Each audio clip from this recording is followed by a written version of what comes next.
All right, welcome to the H3 Healthcare Happy Hour. We are focusing today on really how to make decisions and choices from a place of strength.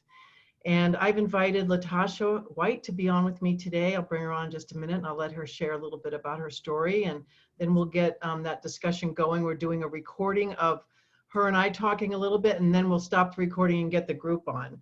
I wanted to talk a little bit about this decisions from strength, and I'll give you my take on it.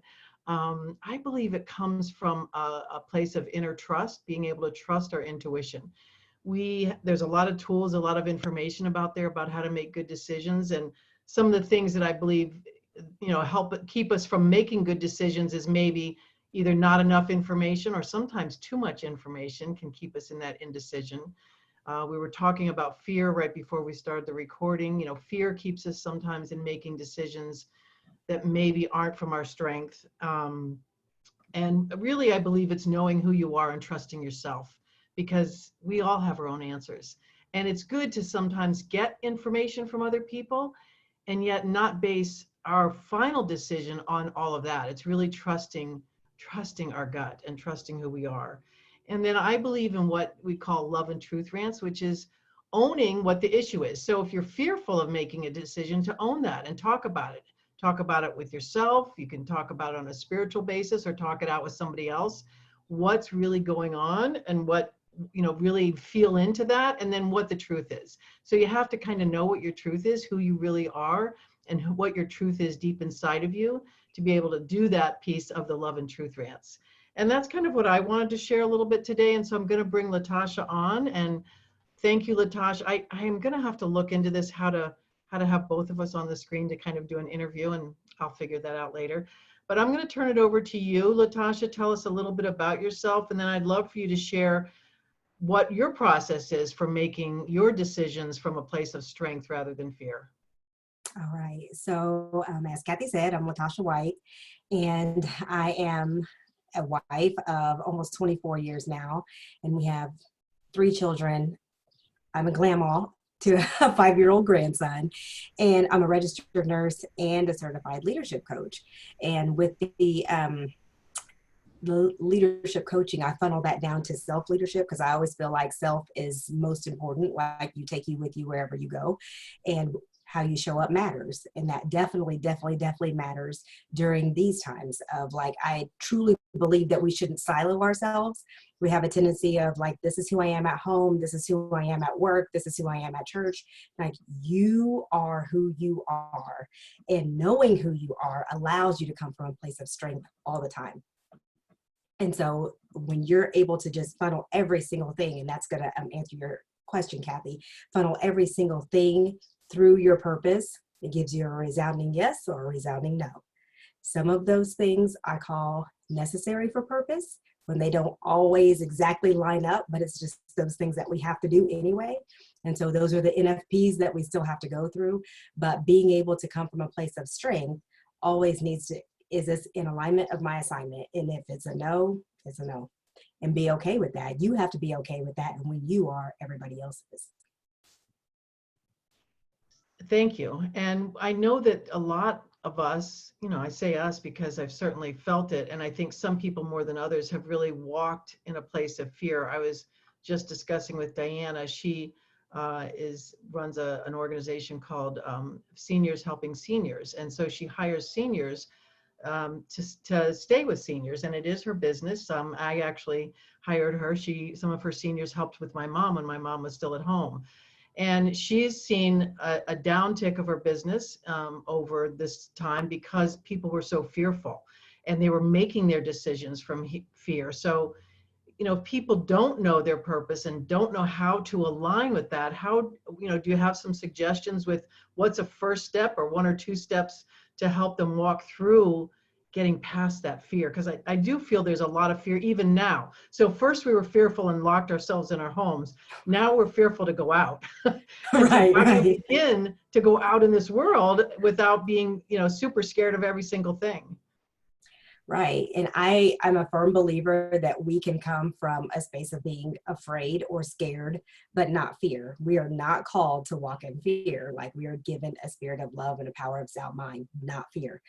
And so for me, because you asked me the question, it always, always, always is going to go back to my spiritual base. Like, I feel like I cannot go to somebody else and ask them why God gave me the gift that he did. Like, I have to go to him and ask him what my purpose is. And it really has to start from there and then be able to walk it out with the tangibles. And so I do, like, hands down get that fear is real. Like, it's real to you. And if you feel fearful, that is what it is. And there's a whole nother process to walk through. But when you're in that moment and have to make those decisions and you feel scared, that's okay. You still have to make the decision though. And that's when you decide, okay, I feel this fear, but I'm going to make the best decision for me right here and now. And that's all we can do every single time, make the best decisions for us, even though you feel the fear, even though you're scared, even though you're like, oh crap, what is going on now? We don't always know, but we still make the best decisions in that moment from a place of power. Like, like Kathy says, love rant, truth rant. Okay. I am scared out of my mind, but I'm loving it because it's going to allow me to learn something else. I love, you talked on a call earlier this week about, and I think this goes back to fear, that sometimes we're in resistance to it. And that resistance, I see not putting everything in the category of good, bad, right, and wrong. And so I've heard a lot of people talk negatively about resistance, and resistance can keep us stuck. It depends on what the resistance is about. So I think it's important to examine that resistance and say, is this resistance holding me back, or is this really the resistance of growth? And it's kind of like if a sailor is learning how to sail a sailboat, they don't learn how to do that in calm waters. They learn how to do that in rough waters with the friction and that resistance there. And so it's the same thing with the butterfly. A butterfly has to have that internal resistance going on to break out of the cocoon, to grow and change into a butterfly, And so I'd love to talk a little bit about that before we open it up to everybody else, because I think that sometimes comes into the fear. We feel that fear and we feel resistant to move, or we push through it. We can put fear in the driver's seat, or we can put, fear, I like to put fear in the trunk. It's always going to be there. It's how do we keep moving forward with the fear? Right. And that really is just the thing, because you're gonna feel it. You're gonna, like, if you are moving in the areas that you're supposed to be moving in life, you're always going to have a level of discomfort. You're always going to feel like, oh crap, what am I doing now? What have I gotten myself into? But it came from your next best yes. And so from your place of power, you gave that yes. And then now you feel like, oh gosh, let me hold on. And that's really how it feels with everything. But being okay with knowing the difference between, is this just a little discomfort because it's uncharted waters for me, or am I going to allow this to paralyze me? Thank you. And I think that's a big difference, is the paralyzing fear that keeps us stuck and not moving and staying in circumstances that, we know aren't really working. And then being willing to, because it's fearful either way. So it's really living in that stuck fear, or do we want to move forward with the fear and keep pushing the fear towards it back? So thank you today for being on. Any other words of wisdom you want to share with us? Well, you talked about a butterfly. Now I got to go there.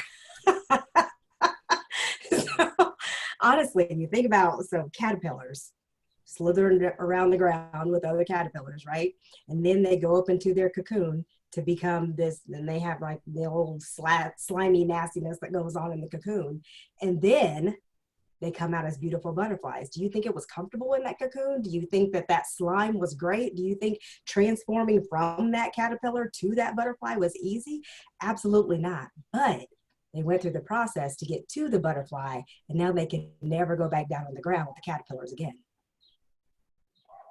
That's why God said about butterflies.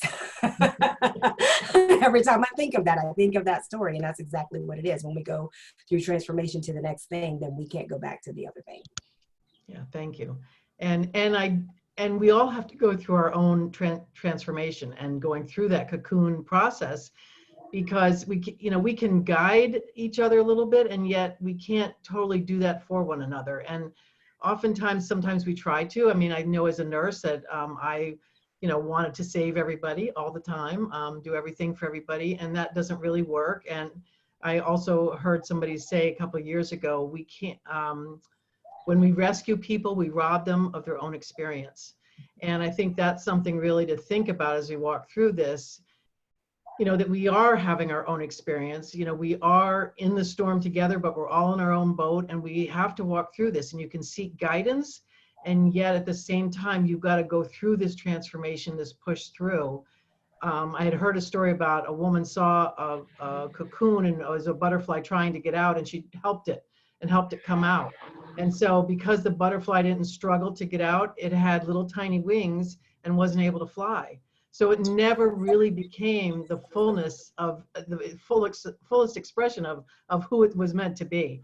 So that's what I encourage all of you to be thinking about as as you think about moving forward, how life is going to look going forward, how we're going to move out in the world, how your personal life is going to work, your relationships, your business. Let's start looking at this and seeing, how you become the fullest and best expression of yourself. And that's what I want to offer you today. And I will stop the recording now. Thank you all for being on. Go be amazing.